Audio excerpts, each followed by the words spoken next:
The beginning of October 1950, United Nations troops were moving deep into North Korea, and it seemed that the Korean War would be over soon.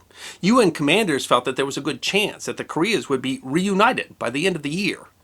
But everything changed on October 19th, when the Chinese decided to enter the war. The UN forces were caught off guard by the Chinese offensive, and by November, some 30,000 United Nations troops, US Marines and soldiers, as well as troops from the United Kingdom and South Korea, were surrounded by 120,000 Chinese troops near a man-made lake called the Chosin Reservoir. Among those participating in the battle were flyers from the US Navy that were flying close support missions from nearby aircraft carriers. And the story of two of those pilots is particularly poignant and reminds us of the human side of war. The effort by Thomas Hudner to save Jesse Brown deserves to be remembered. The Battle of Chosin Reservoir, actually a misnomer based on the name for the lake used on outdated Japanese maps, was notable not just for the desperate defense and breakout of the UN forces, but for the brutal conditions. The terrain was rough, cut by steep valleys and drop-offs, and the weather frigid. A cold front from Siberia settled in during the 17-day battle, dropping temperatures to as low as minus 36 degrees Fahrenheit, earning the battle the nickname Frozen Chosin. Equipment malfunctioned, medical supplies froze, and troops suffered from frostbite and exposure. As the UN forces fought a desperate action to break out of their encirclement, the men of the U.S. 10th Corps depended upon close air support by the pilots of the United States Navy's Task Force 77. The Vought F4U Corsairs of Task Force 77 flew mission after mission in support of the outnumbered UN troops.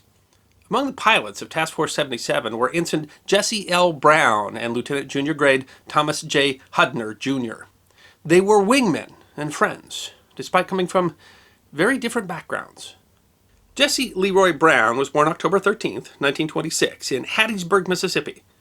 One of 6 children of an impoverished family who lived in a home that had neither central heating nor indoor plumbing, Brown was of African American, Chickasaw, and Choctaw heritage. He was an unlikely candidate to become a U.S. naval aviator, evidenced by the fact that prior to Brown, no African American had ever done so. Thomas J. Hudner, Jr. came from the other side of the tracks. Born August 31, 1924, in Fall River, Massachusetts, where Brown's father worked in a grocery warehouse, Hudner's father owned a chain of grocery stores.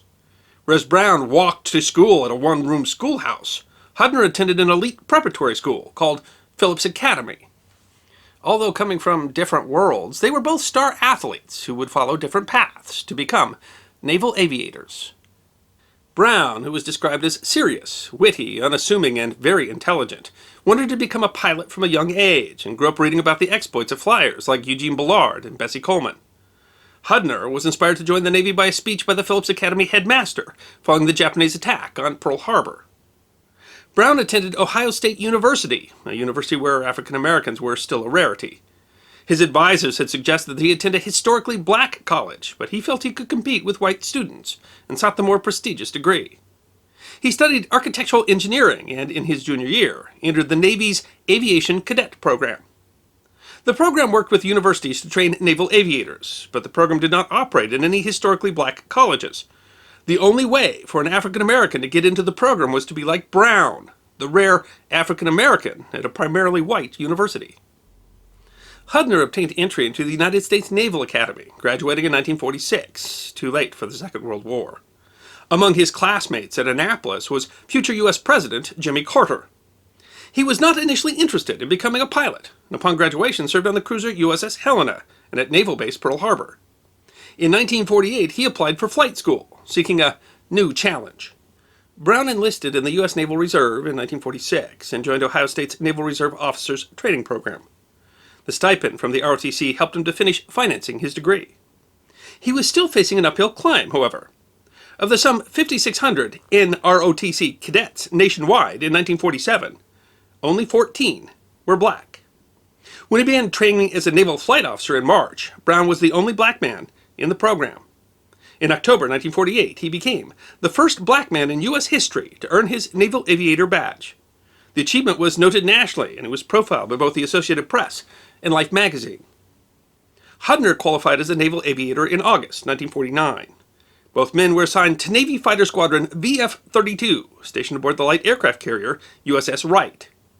In August 1950, VF-32, including the 2 now experienced pilots, was moved to the Essex-class carrier USS Leyte, bound for Korea, arriving off the Korean peninsula in October. VF-32 flew the Vought F4U, designed by the Chance Vought Corporation and introduced in 1942. The F4U had the largest and most powerful engine and propeller of any U.S. Navy plane to that date. The plane was named after an earlier Vought aircraft that had flown in the 1920s. It was called the Corsair, a word that means pirate, because don't all good stories involve pirates? While the Korean War took place during the jet age, many World War II-era aircraft were involved.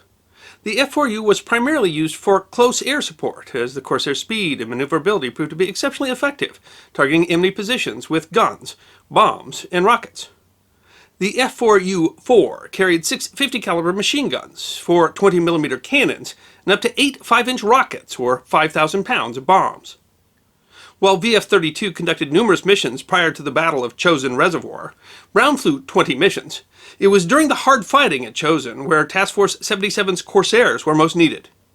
The outnumbered troops of 10 Corps were under constant attack, and in the rough terrain, the F-4 excelled, able to maneuver and attack at low altitudes. The pilots aboard USS Leyte were conducting dozens of missions every day, attacking Chinese positions with rockets, bombs, and napalm. On December 4th, 6 aircraft of VF-32, under the command of the squadron executive officer, took off on a search-and-destroy mission over Chosin. Hudner and Brown were among the 6 pilots. The pilots flew low, 700 feet, looking for targets and probing Chinese positions. During the course of the mission, Brown radioed, "I think I may have been hit. I'm losing fuel pressure." One of the other pilots noticed that Brown's plane seemed to be trailing fuel. The cause was likely small arms fire. Chinese troops were trained to fire in concert at aircraft, and someone had gotten a lucky hit. Losing fuel pressure, Brown's plane was never going to make it back to the Leyte. He had no choice but to crash-land the plane. While more than 500 Corsairs were lost during the Korean conflict, most of the pilots were recovered. The U.S. was adept at search and rescue of the downed pilots. Hudner, Brown's wingman, followed him down as Brown crash-landed in a bowl-shaped valley some 15 miles behind enemy lines around 3 p.m. It was a hard crash. The fuselage buckled and the nose of the plane twisted underneath the wreckage. Hudner waited to see Brown exit the cockpit, but Brown did not climb out. The pilots could see Brown waving his arms. The rest of the pilots were circling, trying to do what they could for Brown. Their presence may have held the Chinese at bay. The squadron was told that a rescue helicopter had been dispatched. But Hudner could see smoke starting to billow from Brown's plane. His wingman, his friend, was trapped in the plane and it was catching fire. Hudner knew that Brown would not survive in time for the helicopter to arrive. He made a desperate decision. He radioed, "I'm going in." Standing orders were clear. If one plane crashed, a pilot was not allowed to risk another plane to try to save it. Hudner knew that he risked his career and his life when he performed a wheels-up or belly landing in the snow near Brown's aircraft. The two were more than wingmen. They were friends. Brown had married his high school sweetheart, Daisy Pearl Nix, while he was still in flight school. They had married in secret, since pilot cadets were not supposed to marry until they completed their training. Their daughter, Pamela Elise Brown, was just 2 years old. Hudner risked his own life, risked capture by the Chinese, risked his career, because he was not going to let his friend die trapped in a fire. When he reached Brown's plane, he found Brown severely injured and lapsing in and out of consciousness. The control panel had collapsed as the fuselage buckled, trapping Brown's leg. Hudner desperately tried to free Brown, but had no luck. He pulled off his scarf and wrapped around Brown's freezing hands, and Hudner used his own hands to shovel snow into Brown's engine, dousing the fire. Unable to free Brown, he went back to his plane and radioed for the helicopter to bring an axe to help free Brown. When the helicopter arrived, Hudner and the helicopter pilot, Lieutenant Charles Ward, worked for 45 minutes with an axe trying to free Brown, but without luck. Throughout, Brown remained calm, a fact that was said to be comforting to Hudner. But the cold and blood loss was draining Brown. Before he slipped into unconsciousness, he said to Hudner, "Tell Daisy how much I love her." "I will," Hudner replied. But it was growing dark, and the helicopter could not operate after dark. Hudner and Ward had to leave.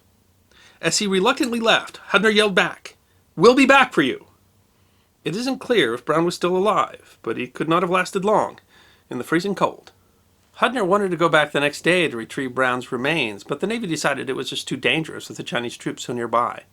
In order to prevent the Chinese from recovering Brown's body as well as the wrecks of the 2 Corsairs, the squadron dropped napalm over the site 2 days later. As they did, one of the pilots recited the Lord's Prayer. 24-year-old Jesse Leroy Brown, the United States Navy's first black aviator, also became the first U.S. black naval officer to die in the Korean War. Hudner fully expected to be court-martialed, but the captain of the Leyte decided instead to decorate him. He said in a message to the press, "There has been no finer action of unselfish heroism in military history." On April 13, 1951, Hudner was awarded the Medal of Honor for his attempt to save Brown. The citation read, "Lieutenant J.G. Hudner's exceptionally valiant action and selfless devotion to a shipmate sustain and enhance the highest traditions of the U.S. Naval Service." Daisy Brown was at the ceremony, and the award was presented by President Truman, who was said to have remarked that he would rather have been awarded the Medal of Honor than become a president. Hudner was the first serviceman to be awarded the Medal of Honor for the Korean War. Jesse L. Brown, who broke the color barrier for U.S. naval aviation, inspired an entire new generation of black aviators. He was posthumously awarded the Purple Heart, the Air Medal, and the Distinguished Flying Cross. On February 17, 1973, the U.S. Navy christened a Knox-class frigate, the USS Jesse L. Brown. It was just the third U.S. Navy ship named after an African American. Daisy and Pamela were both present for the ship's christening, as was Tom Hudner. The men of 10 Corps eventually escaped the encirclement at Chosin Reservoir, but the retreat came at a high cost for both sides. Despite the bitter fighting, more men were lost to the cold than to the enemy. The survivors of the battle became known as the Chosen Few. Hudner, who later said that he did not think of himself as a hero, returned to North Korea in 2013 to seek permission from the reclusive regime to search for Brown's remains. In a prepared letter, the country's leader, Kim Jong-un, said that he was impressed that Hudner had come so far after so long to keep a promise to a friend. Un gave permission for his army to search for Brown's remains, which have not yet been discovered. In April 2017, an Arleigh Burke-class guided missile destroyer was christened the USS Thomas Hudner. Hudner was present at the ceremony. Tom Hudner, who eventually reached the rank of captain, remained in close contact with Brown's widow Daisy throughout her life. She passed away in 2014 at the age of 87. Thomas J. Hudner, Jr., recipient of the Medal of Honor, passed away in November of 2017 at the age of 93. I hope you enjoyed this episode of The History Guy, short snippets of forgotten history between 10 and 15 minutes long. And if you did enjoy, please go ahead and click that thumbs up button. If you have any questions or comments or suggestions for future episodes, please write those in the comment section. I will be happy to personally respond. Be sure to follow The History Guy on Facebook, Instagram, Twitter, and check out our merchandise on teespring.com. And if you'd like more episodes on forgotten history, all you need to do is subscribe.